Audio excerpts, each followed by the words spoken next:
যেন তেন প্রকারে নির্বাচন করে কোন দল বা কোন গোষ্ঠীকে ক্ষমতায় আনার কোন ষড়যন্ত্র এই দেশের ওলামায়ে কেরাম কোনো অবস্থাতেই মেনে নেবে না।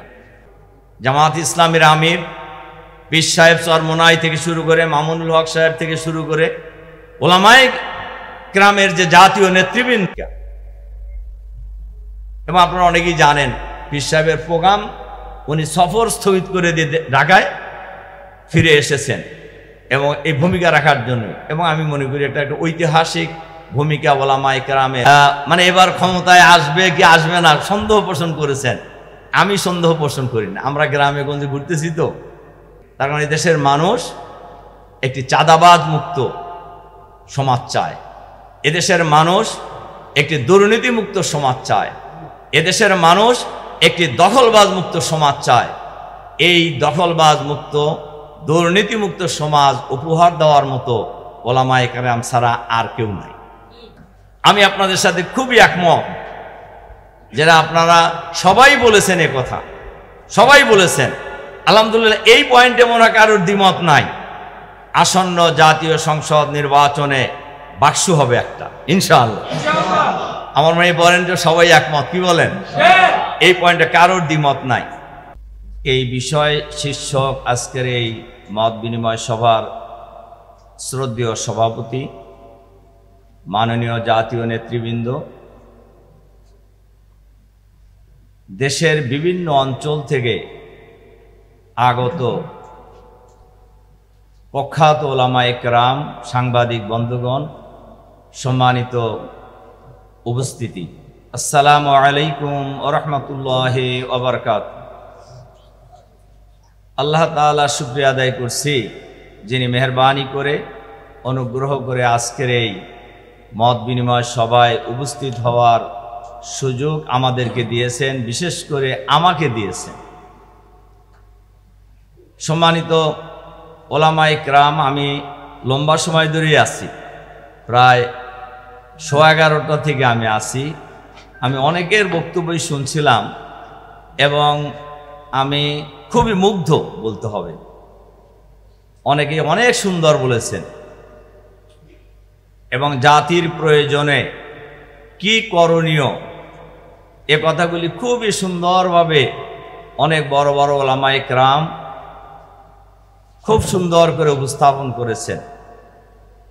আমি সকল বক্তাকেই আমার পক্ষ থেকে, আমাদের সংগঠন বাংলাদেশ জামাত ইসলামীর পক্ষ থেকে আন্তরিক মোবারকবাদ জানাচ্ছি এবং আপনাদের প্রতি আমি কৃতজ্ঞতা জ্ঞাপন করছি। সম্মানিত ওলামায়ে কেরাম, আসন্ন জাতীয় সংসদ নির্বাচনে ইসলামপন্থীদের ঐক্য, এইটা এখন সময়ের দাবি। অনেকেই বলেছেন এই কথাটা, আমিও একমত। ইসলামপন্থীরা সবসময় ব্যবহৃত হয়ে আসছে। আমার ধারণা ইয়াং ওলামায়ে কেরামের মধ্যে এই চেতনাটা আগের তুলনায় অনেক বৃদ্ধি পেয়েছে, যে আমাদেরকে স্বসত্তায়, নিজস্ব সত্তায় আমাদেরকে ঐক্যবদ্ধ হইতে হবে, উজ্জীবিত হইতে হবে এবং আমরা ইসলামপন্থীরা আগামী দিনে এই দেশ পরিচালনায় সক্ষম, এই জাতিকে সেই মেসেজটা আমাদের পক্ষ থেকে দিতে হবে। সম্মানিত ওলামায়ে কেরাম, এই উপমহাদেশের রাজনীতিতে, এই উপমহাদেশের সকল আন্দোলন সংগ্রামে ওলামায়ে কেরাম ঐতিহাসিক ভূমিকা পালন করেছেন। অনেক সময় ওলামায়ে কেরাম নেতৃত্বের ভূমিকা পালন করেছেন। এবারে ফ্যাসিবাদ বিরোধী যে আন্দোলন আমরা করেছি, এই আন্দোলনে ওলামায়ে কেরাম বাংলাদেশে ঐতিহাসিক ভূমিকা পালন করেছেন এবং ফ্যাসিবাদ বিরোধী আন্দোলনে সবচাইতে বেশি জুলুম নির্যাতনের শিকার হয়েছেন ওলামায়ে কেরাম, ইসলামপন্থী লোকেরা। অন্যরাও হয়েছেন, অর্থাৎ ফেসিবাদের বিরুদ্ধে যারাই কথা বলেছেন তারাই নির্যাতিত হয়েছেন, তারাই গুম খুনের শিকার হয়েছেন।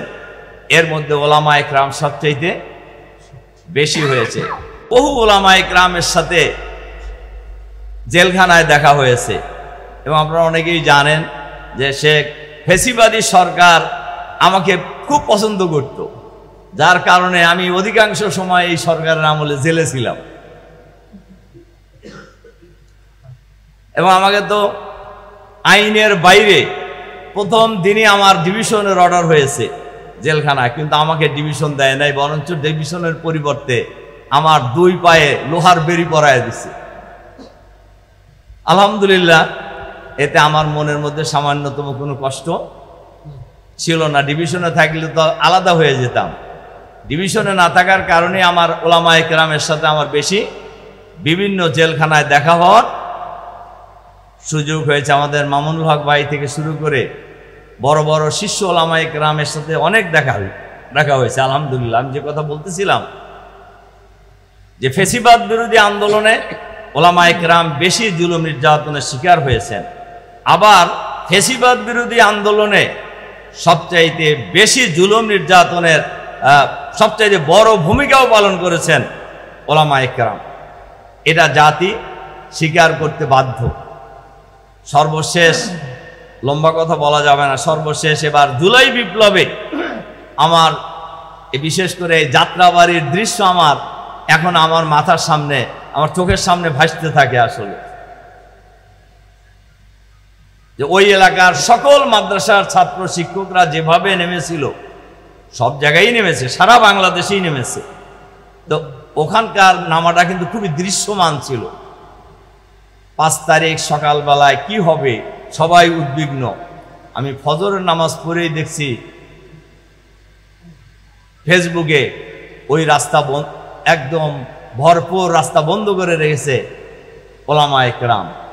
তখন আমার দৃঢ় বিশ্বাস হয়েছে, এমনি আগের থেকে একটু খোঁজখবর ছিল যে একটা কিছু হতে যাচ্ছে, তখন আমি একদম দৃঢ় হয়ে গিয়েছি যে না, আজকে একটা কিছু হবে। এরপরেই তো আমরা পরপর খবর পেলাম আমাদের আমিরে জামাতকে ডাকতেছেন, অমুকে ডাকতেছেন, তখনই বোঝা গেছিল যে একটা কিছু হবে। সম্মানিত ওলামা ইকরাম, এই ঘটনার পরে এখন জাতির জন্য সবচাইতে বড় প্রয়োজন কয়েকটা জিনিস দেখা দিয়েছে। 1 নাম্বার হলো এই ফেসিবাদের সাথে যারা জড়িত, শেখ হাসিনা সহ, এদের বিচার দৃশ্যমান করতে হবে। 2, ফেসিবাদের দোসর যারা সরকারের ভিতরে বাইরে আছে তাদের চিহ্নিত করে বিচারের মুখোমুখি করতে হবে। আপনারা লক্ষ্য করেছেন এই পয়েন্টটা আমি কেন আনলাম? জাতীয় সংসদ নির্বাচন যেটা হতে যাচ্ছে, প্রশাসন যদি নিরপেক্ষ ভূমিকা পালন না করে, আমরা যতই ঐক্য করি না কেন আশাব্যঞ্জক ফলাফল আমরা লাভ করতে পারবো না। এটা মাথায় রাখতে হবে। ঐক্য হলেই সবকিছু হয়ে যাবে, এই জায়গায় যদি আমরা স্থির থাকি তাহলে কিন্তু আমরা ভুল করব। এজন্য আমি অনেক লক্ষ লক্ষ লোকের মিটিংয়ে ওই কথা খুব বলিষ্ঠভাবে বলার চেষ্টা করি। ফেসিবাদের দোসর যারা সরকারের ভিতরে বাইরে আছে এদেরকে চিহ্নিত করতে হবে এবং এদেরকে গ্রেফতার করতে হবে, বিচারের মুখোমুখি করতে হবে। 3, একটি ফ্রি ফেয়ার ক্রেডিবল ইলেকশনের জন্য প্রয়োজনীয় সংস্কার খুবই জরুরি। যেন তেন প্রকারের নির্বাচন করে কোনো দল বা কোনো গোষ্ঠীকে ক্ষমতায় আনার কোনো ষড়যন্ত্র এই দেশের ওলামা ইকরাম কোনো অবস্থাতেই মেনে নেবে না। কাজেই প্রয়োজনীয় সংস্কারও করতে হবে। সম্মানিত ওলামা ইকরাম, আপনারা লক্ষ্য করে দেখেছেন কয়েকদিন, 2-3 দিন আগে তো মনে হচ্ছিল যে নতুন একটা অন্য কিছু হয়ে যেতেছে দেশে।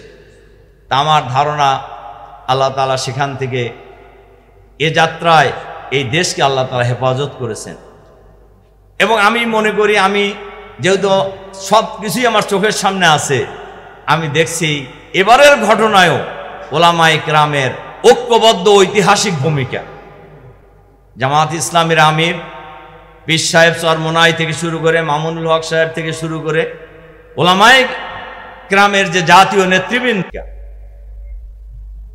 এবং আপনারা অনেকেই জানেন পীর সাহেবের প্রোগ্রাম উনি সফর স্থগিত করে দিয়ে ঢাকায় ফিরে এসেছেন এবং এই ভূমিকা রাখার জন্য। এবং আমি মনে করি একটা ঐতিহাসিক ভূমিকা ওলামায়ে কেরামের, ইতিমধ্যে আপনারা অনেকেই লক্ষ্য করেছেন, ঐক্যবদ্ধ ভূমিকা, যেটা এই জাতিকে নতুন করে দিক নির্দেশনা দিতে সক্ষম হয়েছে আলহামদুলিল্লাহ।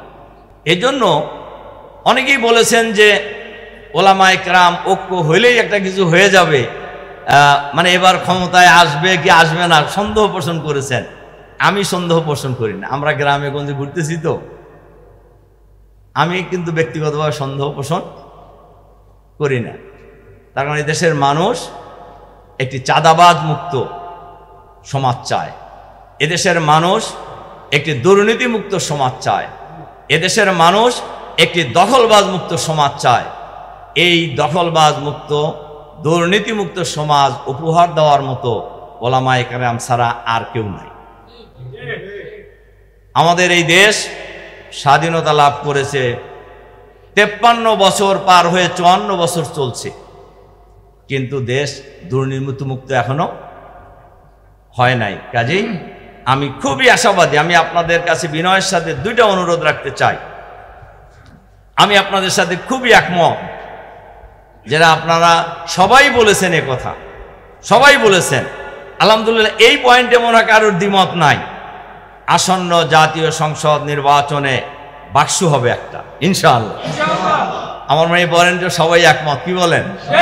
এই পয়েন্টে কারোর দ্বিমত নাই।